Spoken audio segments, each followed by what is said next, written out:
তত্ত্বাবধায়ক সরকারকে যেহেতু ইতোমধ্যে আপিল বিভাগ বাতিল করে দিয়েছেন, সেজন্য তার সঙ্গে সংশ্লিষ্ট বিধানগুলোকেও বাতিল ঘোষণা করার জন্য আমরা সাবমিশন রেখেছি। আগামীকালকে রায়ের জন্য দিন নির্ধারিত আছে। আমরা যে কথা আগেও বলেছিলাম যে পঞ্চদশ সংশোধনীর মাধ্যমে মূলত সংবিধানকে পুনর্লিখন করা হয়েছে, এটা একটা ম্যাসিভ পরিবর্তন। এই জন্য এখানে দুটো দিক আছে। একটা দিক আছে যেগুলো আদালতের কাজ নয়, আর আরেকটা দিক আছে যেগুলো পার্লামেন্টের কাজ। আদালতের যে বিষয়গুলো উত্থাপিত হয়েছে সেগুলো যেন অসাংবিধানিক ঘোষণা করা হয়, এই মর্মে আমরা আগেও সাবমিশন রেখেছি। আর যেগুলো সংসদের কাজ, জনপ্রতিনিধিদের কাজ, সেগুলো যেন সংসদের উপর ছেড়ে দেওয়া হয়, সংসদ যেন সেগুলো সিদ্ধান্ত নিতে পারে, এই ব্যবস্থাটা যেন আমাদের আপিল বিভাগ করে দেন, এই জন্য আমরা সাবমিশন রেখেছি। আমরা প্রত্যাশা করি আপিল বিভাগ এই পঞ্চদশ সংশোধনী পুরোটা বাতিল করবেন না, এটি আমাদের প্রত্যাশা। পুরোটা বাতিল করলে বেশ কিছু ভ্যাকুয়াম বা শূন্যতা দেখা দিবে। এই শূন্যতা সাংবিধানিক শূন্যতার জন্ম দিবে এবং এতে বাংলাদেশ নামক রাষ্ট্রটি সাংবিধানিক দৃষ্টিকোণ থেকে নানান জটিলতার মধ্যে পড়তে পারে। এই জন্য এর বৃহৎ অংশ বর্তমান নির্বাচিত সংসদের উপর ছেড়ে দিলে তারা সেখানে সিদ্ধান্ত নেবেন এর মধ্য থেকে কোনটা রাখবেন আর কোনটা রাখবেন না। আর এর বাইরে যে অংশটুকু আছে, যেমন তত্ত্বাবধায়ক সরকারের সঙ্গে সংশ্লিষ্ট আছে 123 অনুচ্ছেদে নির্বাচন, একই সাথে তার সঙ্গে সংশ্লিষ্ট আছে শপথ, প্রধান উপদেষ্টার শপথ এবং উপদেষ্টাগণের শপথ। এর সঙ্গে সম্পৃক্ত আছে এদের যে বেতন ভাতাদি। এই বিষয়গুলো তত্ত্বাবধায়ক সরকার যদি না থাকে আর এগুলো থাকে তাহলে অ্যানোমেলি হয়। সুতরাং তত্ত্বাবধায়ক সরকারকে যেহেতু ইতোমধ্যে আপিল বিভাগ বাতিল করে দিয়েছেন, সেজন্য তার সঙ্গে সংশ্লিষ্ট বিধানগুলোকেও বাতিল ঘোষণা করার জন্য আমরা সাবমিশন রেখেছি। কিন্তু কতগুলো বিষয় আছে নীতি নির্ধারণী, যেমন সোশ্যালিজম থাকবে কিনা, সেকুলারিজম কিংবা absolute faith in trust a almighty আল্লাহ থাকবে কিনা, বিসমিল্লাহির রহমানির রহিম থাকবে কিনা, এবং আমাদের আর্টিকেল 8, 9, 10, 11, 12 রাষ্ট্র পরিচালনার মূলনীতি কী হবে। এই বিষয়গুলো মূলত আদালতের কাজ না। আদালত যদি এগুলো করতে যান, সিদ্ধান্ত নিতে যান, তখন আদালতের কাজটা পার্লামেন্টের কাজের উপরে আর একটা বাড়তি কাজ হয়ে যায়। এই জন্য ওই অংশটুকু আমরা বলেছি পার্লামেন্টের উপর ছেড়ে দিতে। সেখানে ডিবেট হবে, পক্ষে বিপক্ষে ডিবেট হবে, ডিবেট হয়ে যেটি গৃহীত হবে সেটি সংবিধানের পার্ট হবে 2/3 মেজরিটিতে, আর যেটি গৃহীত হবে না সেটি অটোমেটিক সংবিধানের পার্ট হবে না। ফলে পঞ্চদশ সংশোধনী সংবিধানের ভিতরে একটা অথরিটেটিভ সরকার ব্যবস্থা ক্রিয়েট করার চেষ্টা করা হয়েছে। এইখান থেকে জনগণের শাসনে আসতে গেলে এটাকে দুভাগে ভাগ করতে হবে, একটা আদালতের কাজ আর একটা হলো পার্লামেন্টের কাজ।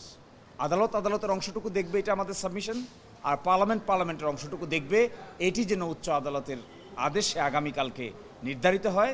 তবেই বাংলাদেশে অথরিটারিয়ান সরকার ব্যবস্থা, ডেমোক্রেসিকে ধ্বংস করে কোনো ব্যক্তি বিশেষ কিংবা পার্টিকুলার কোনো পার্টির হেজিমনি ক্রিয়েটের চাইতে জনগণের শাসন প্রতিষ্ঠা করাটা সহজতর হবে।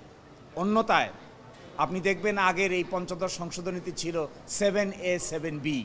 7A 7B মানে হলো পার্লামেন্ট কতগুলো জিনিস সংশোধনই করতে পারবেন না, এই কথা বলে 7A 7B করা হয়েছে, এবং সেটা হবে সাংবিধানিক সেডিশন।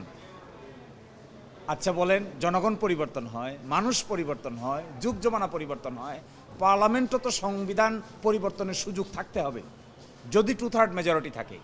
কোনো কালে কোনো পার্লামেন্ট পরিবর্তন করতে পারবে না, তাহলে ভবিষ্যৎ পার্লামেন্ট কি করবে বর্তমানে দাঁড়িয়ে থেকে আমরা কি করে নির্ধারণ করে দেব? আজ থেকে 20 বছর পরের পার্লামেন্ট যদি সংবিধানে কোনো একটা বিষয় বাদ দিতে চায় কিংবা যোগ করতে চায়, তার অপশন যদি না থাকে, তাহলে 20 বছর পরের জেনারেশন সিদ্ধান্ত আমরা কেন এখানে বসে নিতে পারবো? আমরা নিতে পারি না। এটি জুরিসপ্রুডেন্সে সাপোর্ট করে না। এই জন্য আমরা বলেছি এই পার্টটুকু পার্লামেন্টের উপর ছেড়ে দেন, আর বাকি পার্টটুকু সংবিধানের সঙ্গে সাংঘর্ষিক যে অংশটুকু এটি আদালত সিদ্ধান্ত গ্রহণ করুন। আমরা এক্সপেক্ট করি আমাদের আপিল বিভাগ রিজনেবল সিদ্ধান্ত নেবেন, এবং আমরা এক্সপেক্ট করি এটা এন্টায়ারিটি ডিক্লেয়ার করবেন না আনকনস্টিটিউশনাল, শুধু ওই অংশটুকু করবেন যে অংশটুকু আদালতের কাজ বলে আমরা মনে করছি। আর বাকি অংশটুকু পার্লামেন্টের উপর ছেড়ে দিবেন, এটাই আমাদের প্রত্যাশা। রাষ্ট্রের পক্ষ থেকেও সাবমিশন রাখা হয়েছে যে তারাও এটি পুরাটা বাতিল চান না।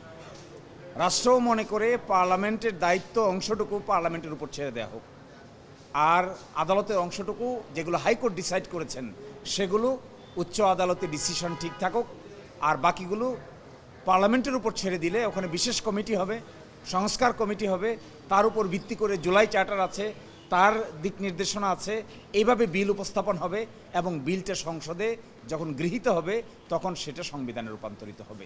ওই অংশটুকু, যে অংশটুকু প্রিন্সিপাল নীতি কথা, কতগুলো বিষয় আছে নীতি নির্ধারণী ব্যাপার। বলুন তো দেখি, বাংলাদেশে সেকুলারিজম থাকবে কি থাকবে না, এটিকে আদালত সিদ্ধান্ত নিতে পারবে? আদালত যদি এটি সিদ্ধান্ত নেয় তখন আদালতকে বলা হবে যে আদালত নিজেই আইন প্রণয়ন করছে। এই কাজটি মূলত কিন্তু সংসদের।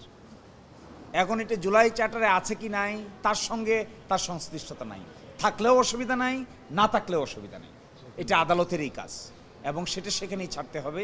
এগুলো নীতি নির্ধারণী ব্যাপার। এর সঙ্গে আমাদের আছে 7A 7B, অর্থাৎ 7A 7Bতে বলা হয়েছে যে এই সংবিধানকে সংশোধন করতে পারবে না কতগুলো বিষয়, করলে সেটা সাংবিধানিক রাষ্ট্রদ্রোহিতা হিসেবে বিবেচিত হবে। আমরা বলেছি এটি কোনো গণতান্ত্রিক সংবিধান থাকে না যে পরিবর্তন করতে পারবে না, করলে আবার সাংবিধানিক সেডিশন, সাংবিধানিক রাষ্ট্রদ্রোহিতা হবে। এর মানে কি, যাবজ্জীবন সাজা হবে। এটা তো একটা অ্যাবসার্ড, থাকতে পারে না সংবিধানে। আজকে আপনাদের এই প্রবেশের বিষয়ে বিজ্ঞ অ্যাটর্নি জেনারেল, আমরা সহ আরও সিনিয়র আইনজীবী সহ মাননীয় প্রধান বিচারপতির দৃষ্টিতে এনেছেন। একটু আলোচনা হয়েছে, পজিটিভ আলোচনা হয়েছে। আমার ধারণা বরফ গলতে শুরু করেছে। আশা করি আমরা অতি দ্রুতই এই বিষয়টার একটা গ্রহণযোগ্য সমাধান হবে ইনশাআল্লাহ।